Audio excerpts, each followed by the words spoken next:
math is important in our daily life. First example, learn how to familiarize numbers. The second, know how to compute in every situation. And the third, listen to your teacher para hindi tayo mabokya sa math. First example, learn how to familiarize number para in the future, hindi tayo ma-scam.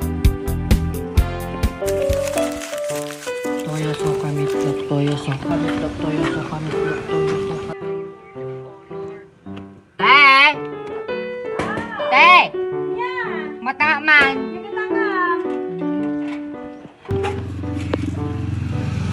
Nagatanga! Ante, ano nga? Toyo, suka, tapos preska. Na! Mangyawat ka man dikwa, team! Suka! Soy! Kun ko ka no, Argentina. Soy ba? Argentina. When? 25. 25, tapos 28. 68 amen. Ha? 68! Ay na, nakaubing ka pa nang di mo matarsan? Porke? Dami yung gr. Ano po yun? 68. 68 nga. Ito na. Kano? 68 nga po. Ay, 500. Wala ka bang mas maliit na barya dyan? Ay, hindi po. Keep the change na lang. Thank you po. 500 naman tong binigay niya. O, kunwari. Ay. Sukli mo! Ay. Matan! Second example, learn how to compute in every situation para malaman natin kung sobra o kulang ba yung ibabayad natin.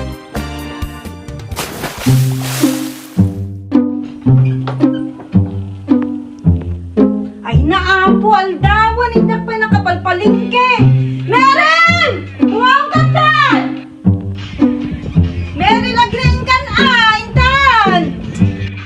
Mary, lagring ka, naging tuturog, intak hindi nagpalingkan! Megan, bumangkan!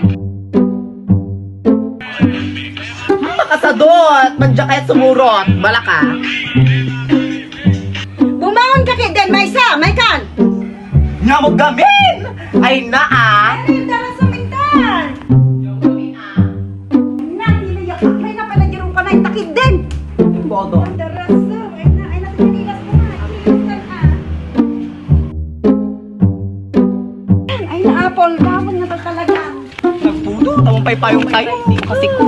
Ay, tanya para kuya. Teleportation.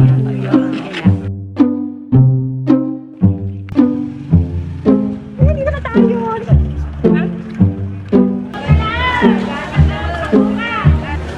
Nagpipintas ni kamatis mo na isang mano na ito.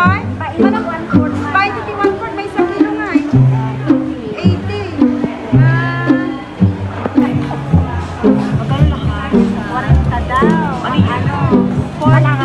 Kalahati. Oh, mamili ka na. Ang gaganda, gaya ni Lola. Ang gaganda, kagaya.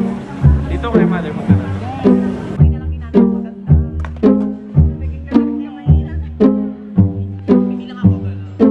Ay, sama mo tunay mo na. Ano po to? Magkano po lahat? 80.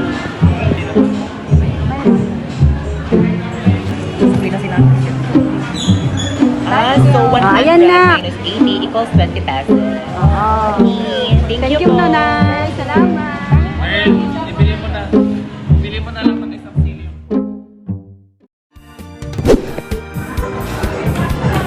Tignan nyo, math is everywhere. Division at multiplication sa real life.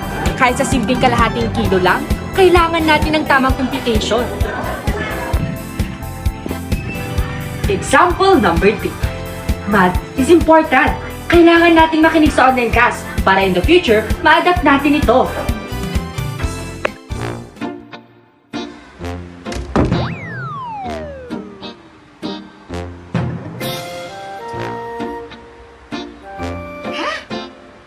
Online class na naman? Ayoko Ako pa naman ng math. Kakainis. Wala ba talagang away yung mundo sa akin? Para sila dyan tutulog ako. Join na nga lang ako para attendance. Para sila dyan tutulog.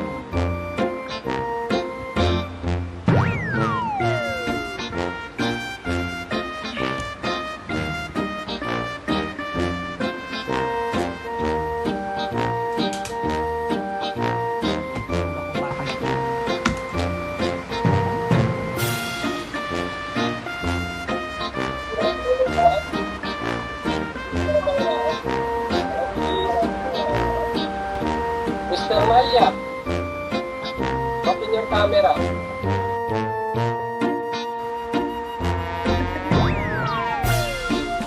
Akala ko ba nakikinig ka? Opo sir. Sa susunod, hindi ko matatanggapin yung mga ganyang behavior. Ah. Sorry po sir. Yes sir. Sir, permission to off my microphone po. Baka kasi kailangan naman sa buhay natin. May Google naman. May calculator pa. Bahala sila dyan. Uy, RJ, lama, hindi ka na-commute. Naririnig ka na, sir. Hindi ka naman talaga nakamita. Mr. Maya. Ano yung sinabi mo? Sir, sorry po. Hindi ko po sinasadya. Okay, Mr. Maria, let's meet at the CSS office tomorrow, 10 a.m. sharp. Is that clear? Opo sir, sorry po. Sorry po. Akala natin noon, ang math ay isang bagay na pwede nating iwasan. Isang subject na kinakatakutan at minsan na rin pinili nating kalimutan. Ngunit habang tumatagal, unti-unti nating napapansin na kahit ayaw natin, palagi itong bumabalik. Hindi lamang ito tungkol sa mga numero at sagot, kundi sa pag-unawa, sa tamang pagpili at sa pagharap sa totoong buhay. At kahit pilitin nating talikuran, tila parang isang multo na patuloy na sumusunod, hindi para takutin, kundi upang ipaalala na bahagi na ito ng mundong ginagalawan natin. Tila minumulto tayo ng mathematics. Math prepares us for our future careers.